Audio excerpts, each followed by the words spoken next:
नमस्कार, शीतल happiness club में आपका स्वागत है।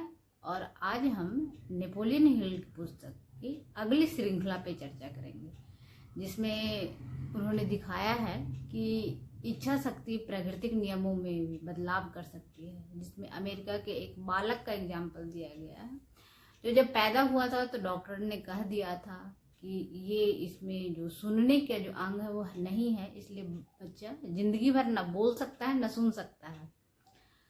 परंतु उनके जो पिताजी थे वो इच्छा शक्ति ये सब पे बहुत विश्वास करते थे, उस पर आलेख लिखा करते थे। तो इसका परिणाम ये हुआ कि उन्होंने इस बात को गांठ बांध लिया कि मैं इस जो डॉक्टर की जो बात है उसको मैं बच्चे तक जाने ही नहीं दूंगा था। तो उसके कान तो था नहीं जो सुनने के ऑर्गन थे, तो उसके दिमाग के पास जाके वो बोलते थे कि हाँ तो तुम यूनिक हो, तुम दुनिया में हर चीज करने के लिए पैदा हुए हो। उसके मस्तिष्क को वो प्रोग्राम कर रहे थे बचपन से ही कि तुम सुन सकते हो, तुम हर चीज कर सकते हो जो एक सामान्य आदमी करता है। और ऐसे करते करते बड़े हो रहा था वो बच्चा। और इसका परिणाम उन्होंने देखा कि उनके पिताजी ने देखा कि बच्चा जिस उम्र में बाकी बच्चे सुनते हैं उस उम्र में हल्का वो सुनने लगा था। जैसे उसका नाम था प्लेयर, तो आवाज लगाई जाती था हल्का, वो चीजों को महसूस कर पाता था। तो इससे उनको लग रहा था कि हम जो बीजारोपण कर रहे हैं दृढ़ इच्छा शक्ति का वो फलदायी हो रहा है। और उसके लिए वो कहानियां लिखते, बच्चों को उसको अपने तरीके से उसको समझाने का प्रयास करते। वो जब बच्चा वो 2-3 साल का था तो बच्चा तो सुनता था नहीं, लेकिन हाँ उसके मस्तिष्क, उसका सबकॉन्शियस माइंड सुन रहा था। और उस दादी नानी की कहानियों में वो उसको बहुत सारे चित्र और रंग भर कर उसको समझाने का प्रयास करते थे। तो इस तरह करते करते बच्चा 7 साल का हो गया। जब 7 साल का हुआ तो उसके बड़े भाई अखबार पेपर बेचा करता था। और अमेरिका का ये बहुत अच्छा कल्चर है कि अच्छे घरों में भी माता पिता है जो बच्चों को प्रमोट करते हैं कि हाँ तुम अपनी अर्निंग करो। तो वो भी अपने जो बच्चा जो सुन नहीं सकता था उसको वो प्रमोट कर रहे थे कि हाँ तुम भी अपने भाई से ज्यादा अच्छा अखबार बेचने का काम इससे बहुत ज्यादा अच्छा कर सकते हो। परंतु उनकी माँ, जो बच्चे की माँ थी, वो हमेशा डरी हुई रहती थी कि ये सुन नहीं सकता तो रास्ते में एक्सीडेंट हो जाए, कुछ भी हो सकता है। तो इसलिए वो उसे घर से निकलने नहीं देती थी। और पिता चाहता था कि बच्चा स्वावलंबी बने, इसलिए वो बच्चे के मस्तिष्क में हमेशा इस बात को रिप्रोग्राम करते थे कि ये तुम्हारी विकलांगता है, तुम्हारे लिए वरदान साबित होगा। और गीता में भी कहा गया है कि कुछ अवसाद अच्छे के लिए होते हैं।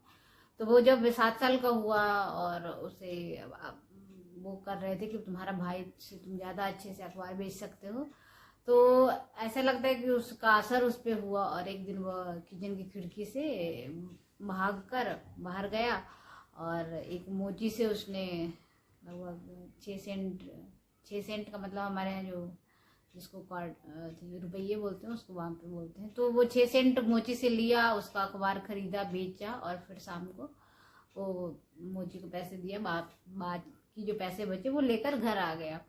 और वो पैसे लेकर सो रहा था प्लेयर जो था। और उसकी माँ और पिताजी जब शाम में घर लौटे तो उन्होंने बच्चे के हाथ में पैसे देखे तो वो समझ गए कि बच्चे कमा कर लेके आया है। और उसके पैसे पहली कमाई देकर माँ तो बहुत भावुक होकर रोने लगी कि हमारा बेटा ऐसा था जो लगता था कि न कुछ न बोल सकता है न कुछ कर सकता है लाइफ में, वो भी आज पेपर बेच के आ गया कैसे। तो और उसके जो पिताजी जो कि उसको रिप्रोग्राम कर रहे थे उसके सबकॉन्शियस को, वो बहुत खुश हुए। वो बहुत हंसे कि मैं जो बीजारोपण कर रहा हूँ वो सही दिशा में जा रहा है। और मैंने एक कल्पना, जब उसकी माँ रो रही थी कि बच्चा को कुछ हो न जाए, वैसे में पिता ये कल्पना कर रहे थे कि ये देख रहे थे कि ये लड़का बहुत एक सक्सेसफुल व्यापारी बना है, जो लीडर है, जो हर चीज में तेज है, चालाक है और बहुत सब कठिनाइयों को जूझते हुए आगे बढ़ता है और फिर अंत में वो जीत जाता है। तो इस तरह की चीजें वो कल्पना में करते थे। मतलब निगेटिव विचार को वो कभी पूरे लाइफ में आने ही नहीं दिया। और इस तरह करके बच्चे बड़ा हुआ। और बड़ा भाई था वो जब उसे कोई चीज घर में चाहिए होता था तो वो ऐसे लेट कर चिल्लाने लगता, रोने लगता कि मुझे ये सामान दो। जबकि वो जो प्लेयर था, जो छोटा भाई था, जो सुन नहीं सकता था, वो जाता पैसे कमाता और खुद वो उन चीजों को खरीद लेता। तो इस तरह से उसमें जो सेल्फ डिपेंडेंसी वाली भावना है जो बहुत बढ़ गई। और जो उसका जो प्लेयर का एडमिशन है जो सामान्य स्कूल में करवाया उसके पेरेंट्स ने, वो नहीं चाहते थे कि ये ऐसे स्कूल में पढ़े जहाँ जो मूक बधिर का स्कूल हो।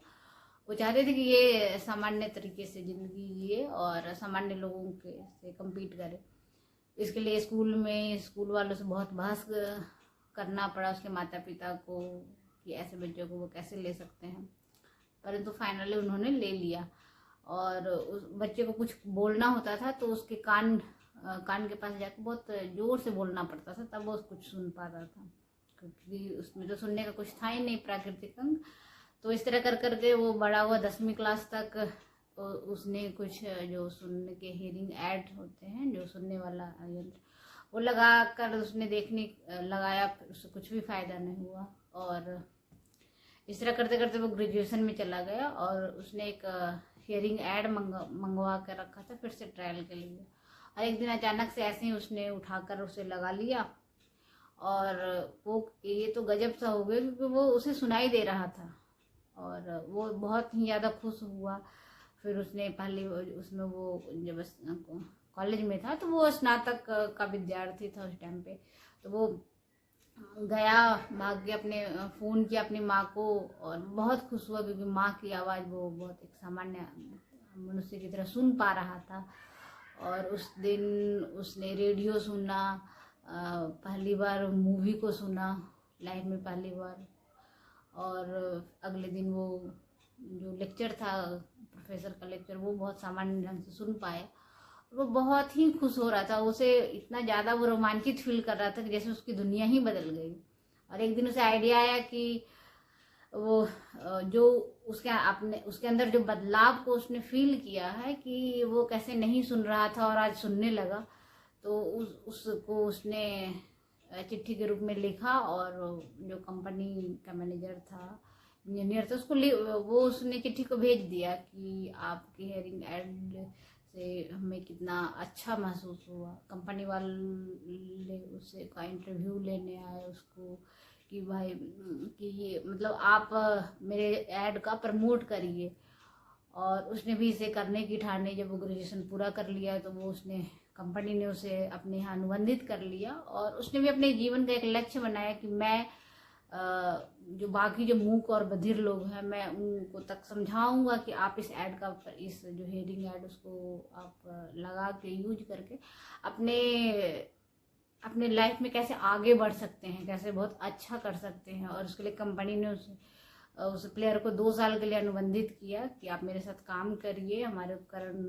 उसने उस कंपनी की जो मार्केटिंग डिपार्टमेंट था, कैसे हम उन मूक बधिर लोगों तक पहुंचे, उससे कांटेक्ट करें, उसकी काउंसलिंग करें कि हाँ आप इसका उपयोग करिए और अपने लाइफ को अच्छा बनाइए।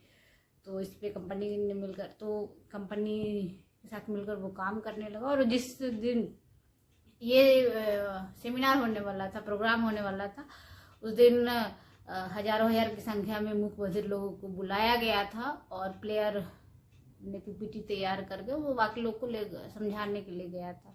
तो उसके पिता भी उसमें आमंत्रित थे। पिता ने बताया कि मैं इतना ज़्यादा खुश था कि जिस अपना जो निर्णय था, जो इच्छा शक्ति था, जो मैं प्लेयर में रिप्रोग्राम कर रहा था, वो आज फलियत हो रहा था। वही चीज़ है जो उसे प्रेरणा के रूप में कार्य कर रही थी, उसको प्रेरित कर रहा था कि तुम बाकी के मूक बधिर लोगों के लिए काम करो। और इसका नतीजा निकला कि बाद में पूरे लाइफ टाइम प्लेयर और उसके फादर मूक बधिर लोगों के लिए काम उन्होंने किया।